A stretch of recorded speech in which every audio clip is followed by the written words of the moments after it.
Now, throughout this course, we're going to be talking about two different types of chords. These are major and minor chords. Major chords tend to sound more happy, something like this.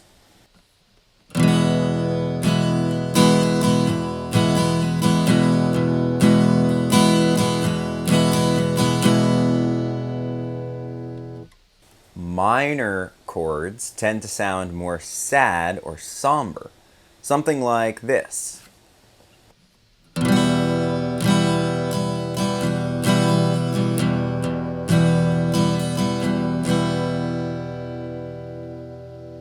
We're going to actually start with the minor shape, the E minor. It's one of our easier chords because we only need to press down 2 frets. So we're going to need 2 fingers. For our E minor chord, we're going to strum all 6 strings. And I'll show that on this chart by putting open circles at the top of every string. Now, the 2 strings where we need to actually press something down are the 5th string and the 4th string. What I'm going to do is I'm going to take my middle finger, I'm going to place it on the 2nd fret, or right behind the 2nd metal bar on my 5th string. Now, right behind that, I'm going to take my ring finger, my 3rd finger, and I'm going to press down also the 2nd fret, but on the 4th string.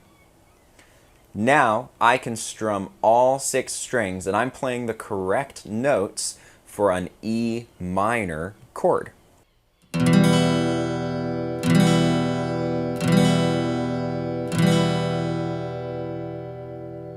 Now, we know that the shift from minor to major is just 1 note. So that makes this E major chord really easy to learn. The only difference is I'm taking my 1st finger and I'm placing it on the 1st fret of the 3rd string. So now when I play, we've got a nice, full, happy sounding chord. So we've got E minor and E major. Let's look at our next 2 chords, which are an A major and A minor chord shape. Now, something really cool about A is that all of the notes we're playing are on the same exact fret.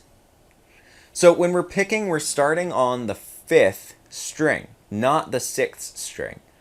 So we're going to need a little bit of aiming to make sure we're not accidentally hitting the 6th string when we're playing. Here's how I'm playing an A chord. I'm going to take my 1st finger and put it on the 2nd fret of the 4th string. I'm going to take my 2nd finger and put it on the 2nd fret of the 3rd string. And I'm going to take my ring finger and put it on the 2nd fret of the 2nd string. Now, this gets a little cramped, right? We've got all 3 fingers on the same exact fret.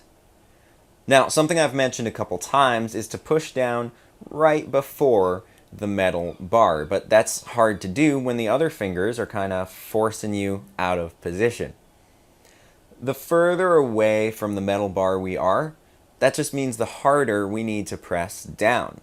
So when we're playing something like an A chord, be sure to squeeze nice and hard. And we've got an A major chord.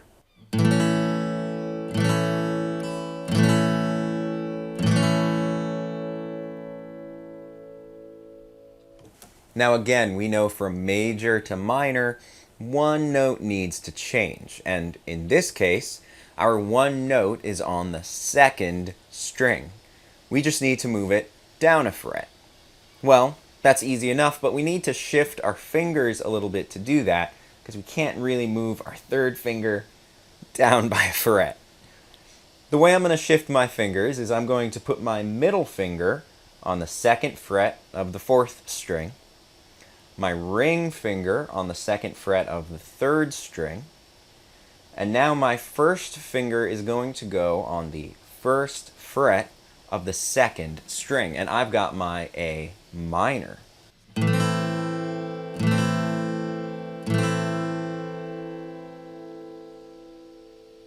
Now, I learn by relating things to one another. I want us to notice that this shape is pretty much identical to the E chord that we just learned. The only difference is we're taking every single finger and moving it back by one string. So we can think about the E and the A minor as being very similar chords in terms of the shape we're playing. Let's take a look at the D major and minor chord shapes.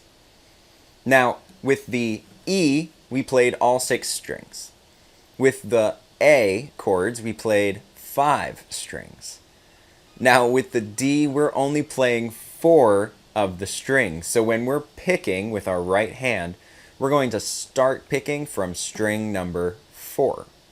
Now, when we're thinking about the actual shapes, string number 4 is going to be open, which means no frets pressed down on it. I'm going to take my first finger, and I'm going to place it on the 2nd fret of the 3rd string. My middle finger, 3rd finger, is going to go on the 3rd fret of the 2nd string. Now, so far, this is my shape, and I like to think of my 1st and 3rd finger almost as a little doorway for my middle finger. It's going to tuck between these 2 fingers to grab the 2nd fret on the 1st string. So if I connect the dots here with my finger, I've made kind of a downward pointing arrow.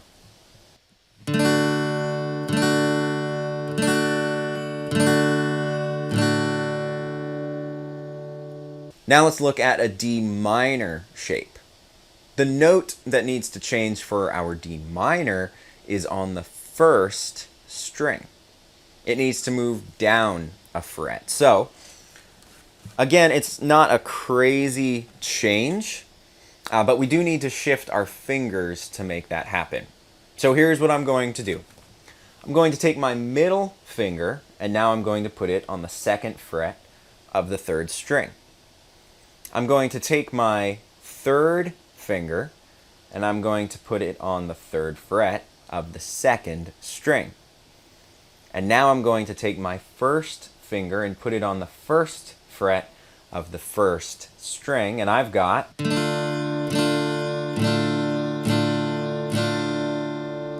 a sadder sounding D minor chord. Now we're getting a lot of chord shapes in, which is really cool, so we can start putting them together. Now maybe we could play D to E to A minor, start mixing up major and minor chords. So that would sound something like this.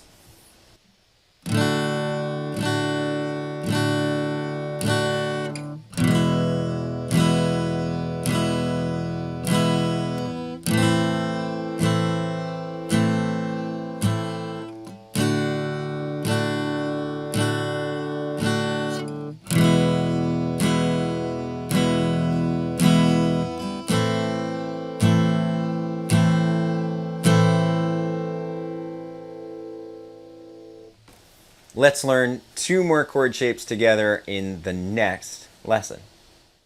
So now we're learning a C major and a G major. The C major, we're playing 5 strings. So again, when we're picking, we're starting on the 5th string. I'm going to take my ring finger and I'm going to put it on the 3rd fret of the 5th string. Now, one important concept I want to talk about together is that every starting note of a chord is the same note as the name of the chord, which sounds really confusing, but it's actually really simple. There's just not an easy way to say it. The note we're starting on is the same name as the chord. So this is a C chord, and the note that I'm starting on is a C note. And that's just handy down the line to recognize. We start a D chord with a D note, E chord with an E note, and a C chord with a C note. Now, my second finger is going to grab the second fret of the fourth string. So far, what I've got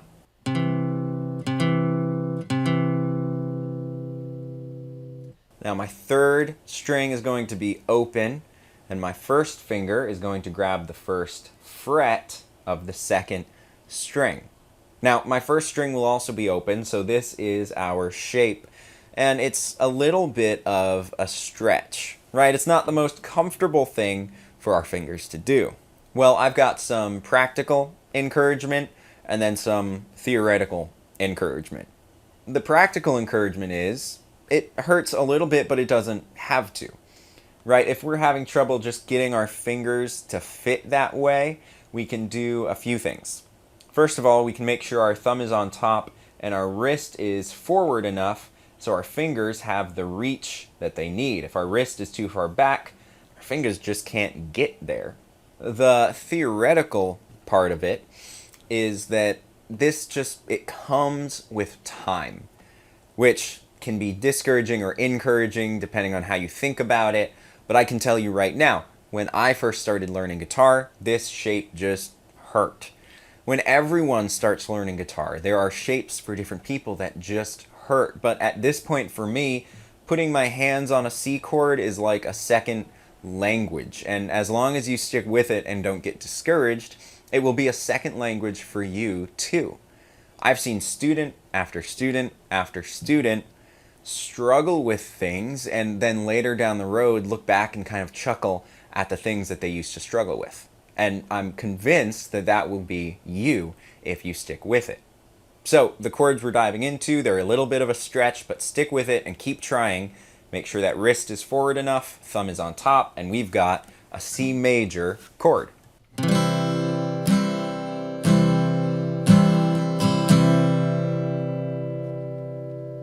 Now, talk about a stretch, we've got a G chord. I'm going to take my middle finger, second finger, and I'm going to put it on the third fret of the sixth string. Since this is a G chord, we know now that this is a G note. Now, my first finger is going to grab the second fret of the fifth string. And here's the cool part. The next three notes are open strings. We don't need to press anything down. What we do need to press down is the third fret of the first string, as far as we can go on the other side of the guitar. Now, I like doing this with my pinky. Some people like doing it with the third finger. You can do whichever one is most comfortable to you. I'm going to notate it here with the pinky, but here is our G chord.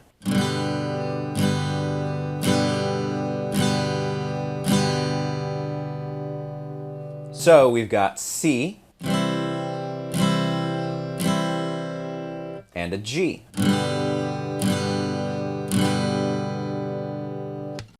Knowing chords is great, but they become a lot of fun when we're able to play these chord shapes to a song we love. So let's open up a screen on the computer and figure out how to do this. A really simple way is to look up the name of the song, the artist, and then type the word chords. There are a lot of websites that show you chords to songs. I personally think Ultimate Guitar is just a really easy one to use. So if we click on this, we're immediately taken to a page, and there are a couple things we want to note here. First of all, at the top, you're going to see a strumming pattern for the song. We'll see chords or chord names above words in the song, above the lyrics. Typically, the chord is going to be with the word where you change the chord. So we're not going to change to this chord until we would sing or hear this word. If we scroll our mouse over a chord, it's going to show us that chord shape, which is really useful if we, maybe forget one or two of them. At the bottom, there are a couple really important things. First, the simplify button. Sometimes we'll come across a 7 or a sus or a slash, and we don't know those chords yet, but when we hit simplify, they vanish. And that's because the chords that we've learned are the main substance of the chord. Other things can be added on to make them fancy, but we only really need the main chord and to know whether it's major or minor. Which, by the way, if there's a little M next to the chord, it's minor. If there's no M, it's assumed the chord is major. Finally, there's a transpose button, which is a fancy word for changing the key. When we move that up or down, the chords change.